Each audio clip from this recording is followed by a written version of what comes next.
Hello, everybody. Today I'm joined by one of our favorite customers, Supabase, and I'm joined by none other than Fabrizio. He leads business developments and partnerships at Supabase. And today we'll cover how Supabase has leveraged Clazar for his cloud marketplace motion. But before we get into it, I want to give you a quick introduction about Clazar. Clazar is the leading cloud sales acceleration platform for go to market teams to scale revenue on AWS, Azure, and Google Cloud marketplaces. From listing to co-selling to revenue reconciliation, our platform helps companies streamline and automate their entire cloud sales journey from one unified platform. Top companies like Pinecone, Perplexity, Cortex, Supabase trust Clazar to power their success on cloud marketplaces. Now, I will invite our speaker for today, Fabrizio, to introduce himself. Thank you for having me, Manny.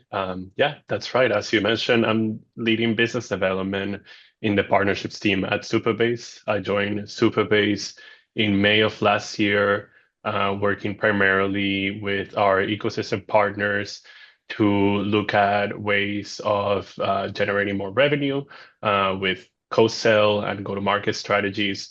And one of those partners, of course, being our cloud partners, primarily the AWS environment. I have a background in sales, in post sales as well, and more recently in partnerships. That's exciting. Thank you for making the time to speak with us today, Fab. And before we get into the weeds of it, why don't you tell us what Superbait does and how has been the journey so far on cloud marketplaces? Yeah, of course. Happy to share more.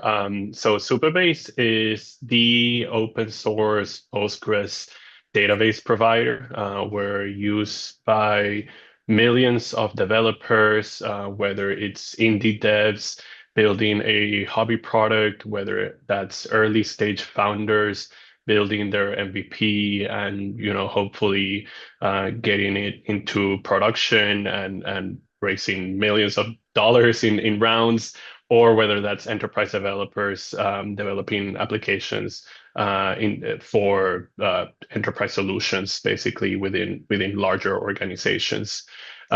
We really specialize in giving developers a full backend, so not just the Postgres database itself, but also a whole host of features that allow developers to get started really quickly with their project and hopefully launch it in a matter of days. So that's where we get our motto, building a weekend scale to millions. And that's really the idea, is being able to build a new project as quickly as possible and launch it to the public as quickly as possible as well, and scale from there. What we we're really looking for with the AWS relationship and the cloud partnerships is having more of a footprint within the enterprise market. Mhm. So Supabase runs on AWS. We have a very close relationship with them, and of course, we were interested in looking at how else could we leverage that relationship, and one of them being the co-sell piece. Got it. So what motivated you to, explore AWS Marketplace as a sales channel? You have a background in sales, as you mentioned. I would love to get that nuance here as well. What was the real motivation for Superbase to get listed on AWS? And has that opened up any new opportunities in terms of customers for you?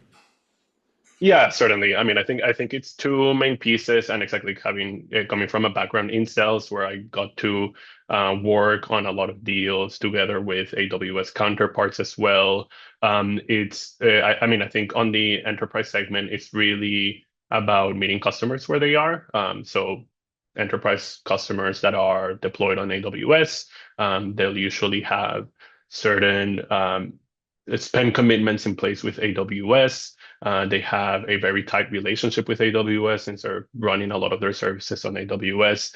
So for us, having that marketplace connection was really to make it very easy for these type of customers to say yes to Supabase. So reducing procurement times, reducing negotiation times, and potentially if they do have a spend commitment agreement in place, making it really easy for them to procure Supabase, seeing as they need to hit those commitments.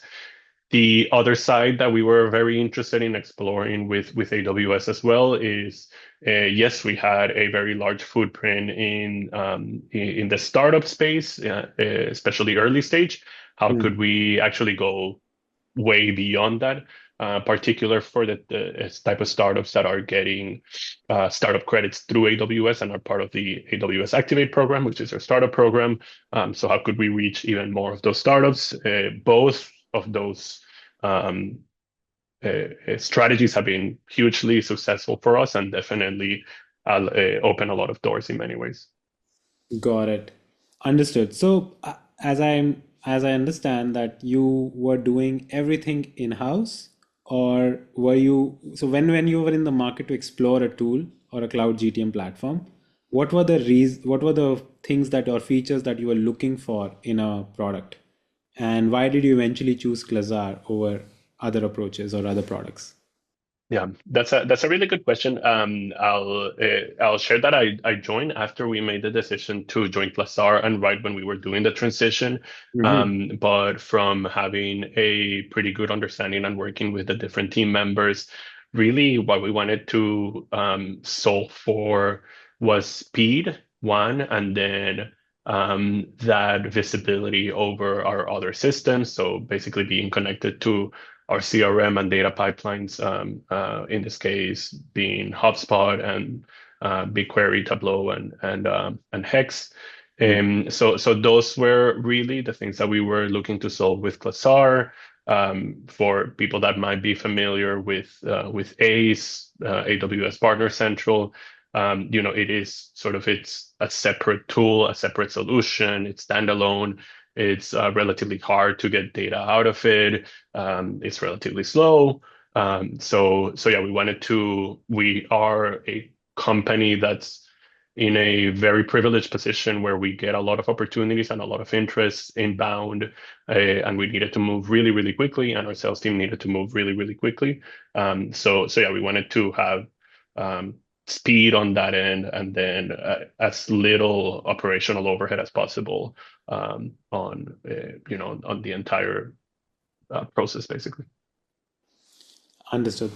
And if you had to go into, maybe a couple of specific challenges that Clazar helped you solve, I understand speed and, visibility are the two themes that you called out, but were there any specific challenges in the approach before Clazar, which Clazar helped you solve?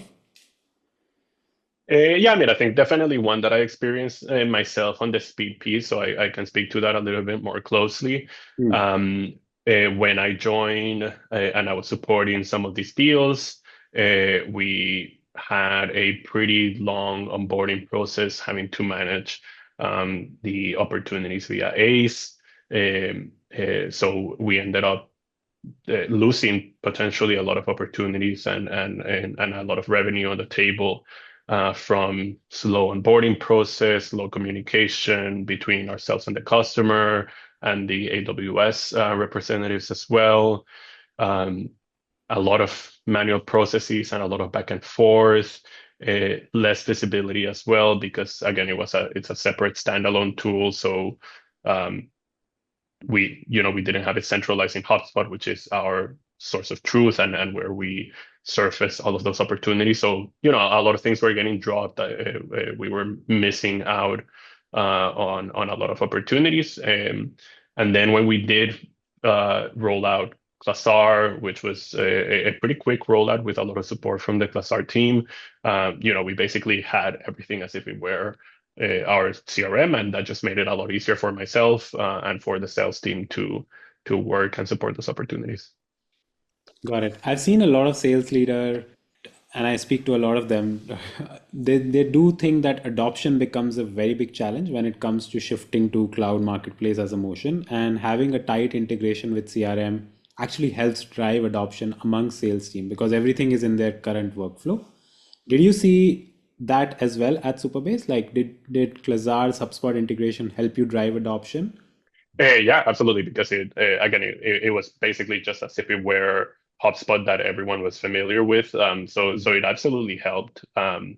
It also, I mean, I would say it even went beyond that. It also helped drive adoption of the AWS co-sales strategy. Hmm. because before Clazar, there was so much friction that sales teams were a little bit adamant of engaging with these things because they knew that it took a lot of time. They needed to go through all of these different systems. And if you work with sales teams before, they want to do sales. They don't, they don't really want to be working on the CRM that much. So yeah, I mean, I would say it even went to driving adoption for a whole new sales motion and revenue channel. Understood. That's great to hear. And I see that you also leverage Clazar for driving a lot of automation. So you're automating a lot of your workflows. Can you talk to us about some of the workflows that you have built or you really worked out and drive faster sales, faster adoption by building those automations? Yeah, we do have a lot of workflows.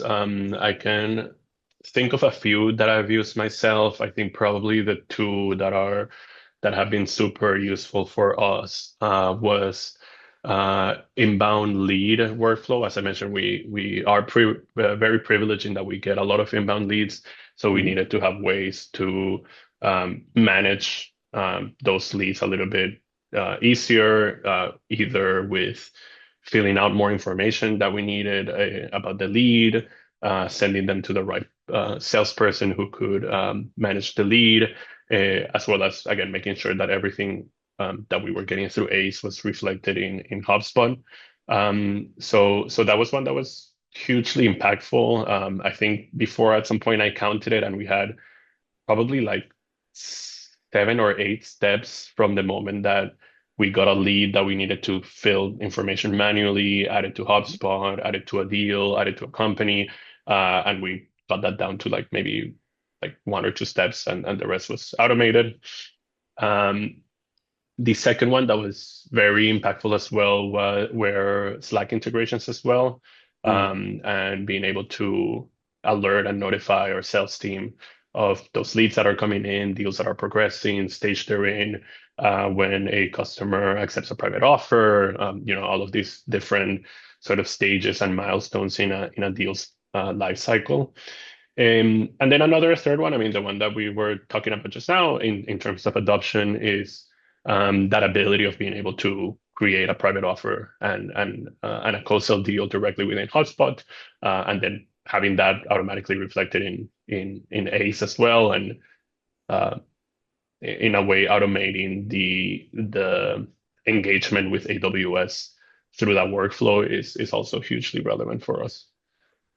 Awesome. I'm glad you're using our automation to, some extent and making the most of it. Glad to hear that. Now, coming to the results, as you spoke about a lot of potential results. So, if you had to characterize the relationship of your partnership or the success of your partnership with Clazar, what are the top three milestones or metrics you would love to call out? That's a good question. I mean, I think in a sense, it's pretty traditional metrics that we were looking at.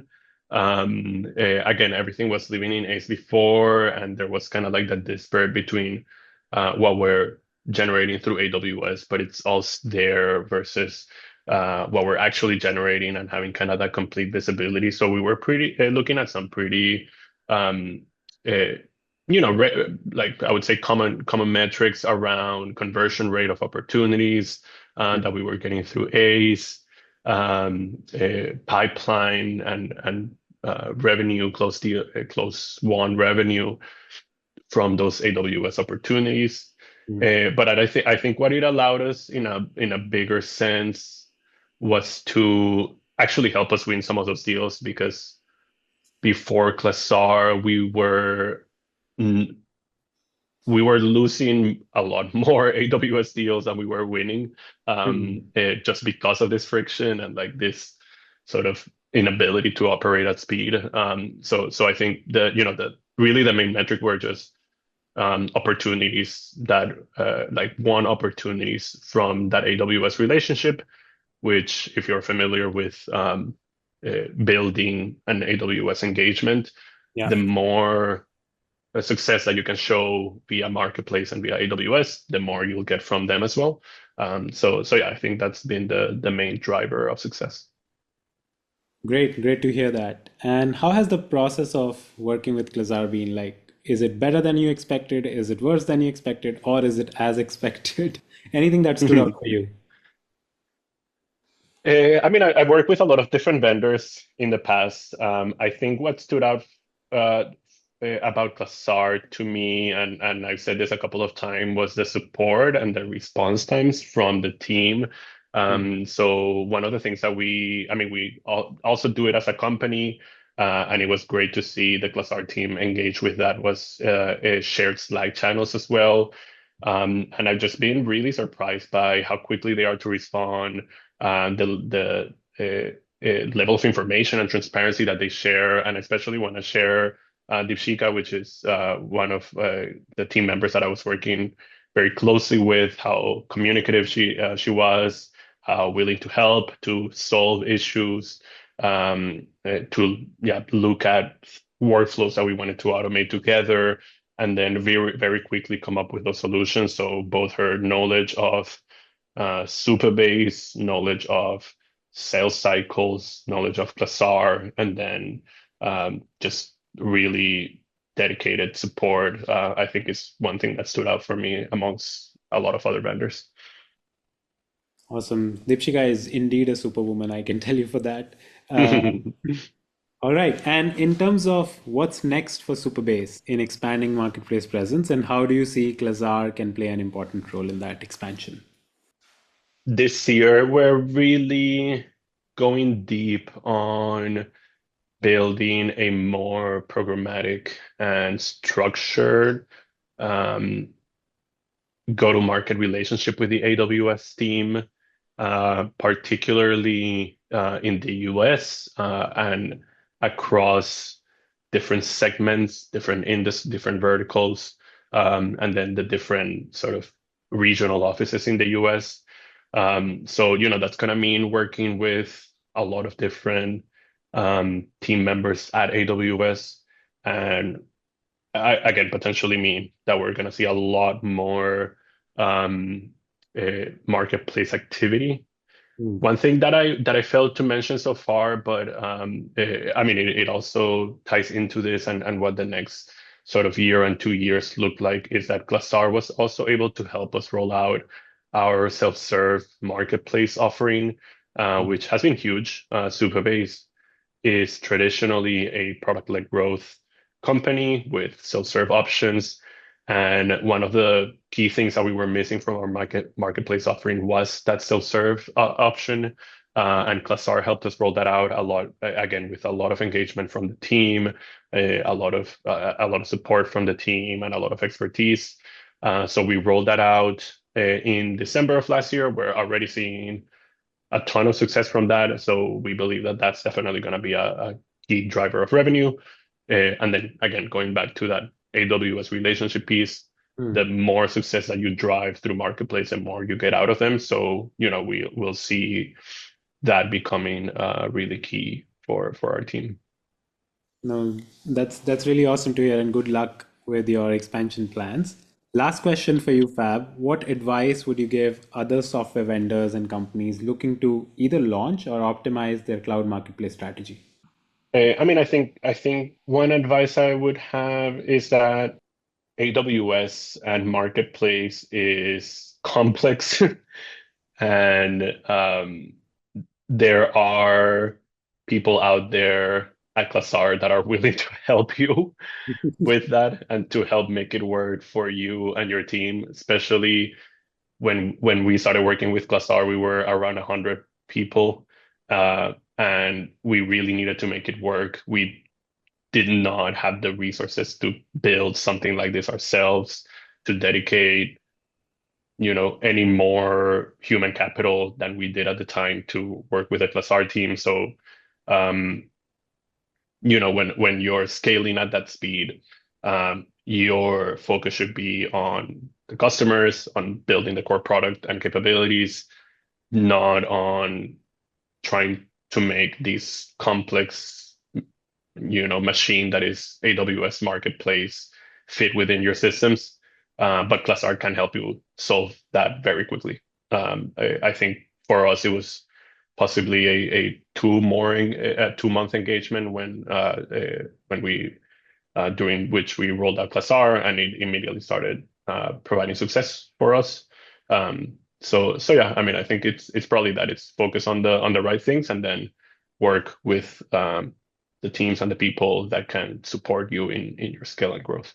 Thank you so much, Fab. That was really insightful.